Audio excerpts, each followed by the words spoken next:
Olá! Nesse primeiro exercício dessa sessão de lista duplamente ligada, eu criei aqui um módulo chamado listas duplig, que vai conter os exercícios dessa sessão. E eu criei também esse script binary sum para nós resolvermos o problema de agora, que é a soma de dois números não negativos binários e que possuem tamanho arbitrário. Um detalhe interessante que você pode receber na entrevista é que esses números virão no formato de string. Então nós vamos tentar identificar o porquê disso. Bom, para resolver o problema da soma de dois números binários, nós utilizamos o mesmo algoritmo que nós aprendemos na escola com a base decimal. Então você deve começar pelo algarismo menos significativo. Se ele extrapolar o algarismo daquela base, você tem que mandar 1 para o algarismo mais significativo. Então vamos lá. Então somando 0 com 0, eu tenho um resultado de 0, que eu vou colocar aqui como resultado do algarismo menos significativo. Nos próximos algarismos eu tenho 0 mais 1, que dá o valor de 1, que de novo eu vou colocar aqui no algarismo. Finalmente eu tenho 1 mais 1, que dá 2. E aí eu não posso utilizar esse algarismo no formato binário. Portanto, eu vou dividir esse número por 2 e o resto disso dá 0, que eu vou incluir aqui como um algarismo do meu resultado. E vai 1 para a soma dos algarismos mais significativos. Então, 1 vindo dos algarismos menos significativos, mais 1 dá 3. Resto da divisão por 2 dá 1, então eu vou colocar esse algarismo aqui. Como o número deu maior ou igual a 2, que é o 3, vai 1 para o próximo algarismo. Veja aqui que eu finalizei os algarismos existentes nesse número da direita. Mas eu tenho que continuar a conta, porque ainda tenho esse 1 que sobrou, né, do algarismo menos significativo. Então eu vou continuar. 1 mais 1 vai dar 2. Então eu coloco o algarismo aqui 0. Vai 1 para a próxima soma. De novo, 1 mais 1 vai dar 2 de novo. Algarismo 0. Como ainda sobrou 1 e terminou o número da esquerda, os algarismos do número da esquerda, eu vou colocar aqui mais 1, dando aqui o resultado dessa soma binária. Então, cabe ressaltar, ficar na mente que se eu tiver um número que não possui o mesmo tamanho que o outro com o qual ele está sendo somado, eu posso completar esse número com zeros à esquerda. Daí até que vem a expressão, né? Zero da esquerda, porque zero à esquerda não vale nada, para eu poder fazer essa soma. Um outro detalhe importante foi a razão do seu entrevistador dizer que o número virá em formato de string. Isso vai acontecer principalmente se a empresa tem um viés de linguagens como Java e C. Porque nessas linguagens, os números inteiros possuem uma limitação, em geral, de 2 palavras, ou seja, 64 bits. Nesse tipo de linguagem, você tem limitação para o seu inteiro, que eu já até testei aqui, olha. Então, nesse tipo de linguagem, você tem 64 bits disponíveis.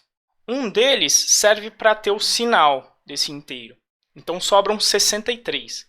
Como você ainda tem que representar o zero, então o maior número que você pode representar é esse aqui, olha, 2 elevado a 63 menos 1.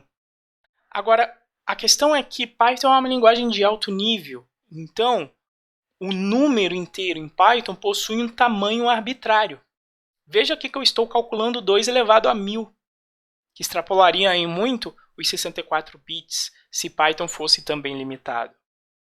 Então, a limitação com relação ao inteiro está, na verdade, atrelada à sua memória. Ou seja, se você tiver aí, de repente, 1 GB de RAM para representar esse número, vai dar 2 elevado a 1 GB, que é um número estupidamente grande. Em geral, você não vai encontrar nos seus algoritmos do dia a dia. Nessa primeira parte, a gente vai tratar essa questão. O que você poderia falar aqui? Olha, Python permite a utilização de inteiros de tamanho arbitrário. Então, eu posso utilizar as bibliotecas dele para fazer essas contas. Então, se a empresa tiver o viés de Java e C, muito provavelmente ela vai falar, não, considere que tem esse estouro, né? Porque aí ele está querendo identificar justamente se você conhece esse algoritmo aqui e consegue lidar bem com ele na hora de resolver a soma de números em uma base em que você não conhece. Tá? Provavelmente a resposta vai ser essa, mas vamos supor que não, que a empresa tem o viés de Python, e aí você pode utilizar as características do Python. Então, o que você faria? Bom, eu tenho que transformar o inteiro em inteiro, aquele número n que eu estou recebendo em formato de string, e o int ele tem um segundo argumento que ele permite te dizer qual é a base, tá vendo? Ele está até mostrando aqui na ideia, ó, por padrão a base é 10, mas como é um número binário, eu vou colocar aqui base 2. A mesma coisa eu faria com o n2. Uma vez transformado o número, basta então eu retornar o resultado dessa soma. Só que como ele está mandando esses dois números em formato de string, é provável que ele queira o resultado também em string. Se esse for o caso, você pode, por exemplo, uma das opções, utilizar o format, a função format, onde você passa o inteiro, e você pode informar qual é a base em que você quer escrever essa string, no caso B de binário, binary. Então, se for permitido você resolver o problema dessa forma, vamos rodar aqui o código, olha lá. Justamente o valor que nós calculamos ali em cima com o algoritmo que a gente aprendeu na escola com um código de 3 linhas. Então, esse problema ilustra a razão pela qual eu gosto de utilizar o Python na entrevista técnica. Por exemplo, eu não tenho que me preocupar com tamanho de número, e isso é bem legal, porque eu já passei em algumas ocasiões em que eu fui fazer uma conta e o entrevistador me falou, olha, você, nesse caso, acho que você tem que verificar melhor o seu código, porque pode ser que estoure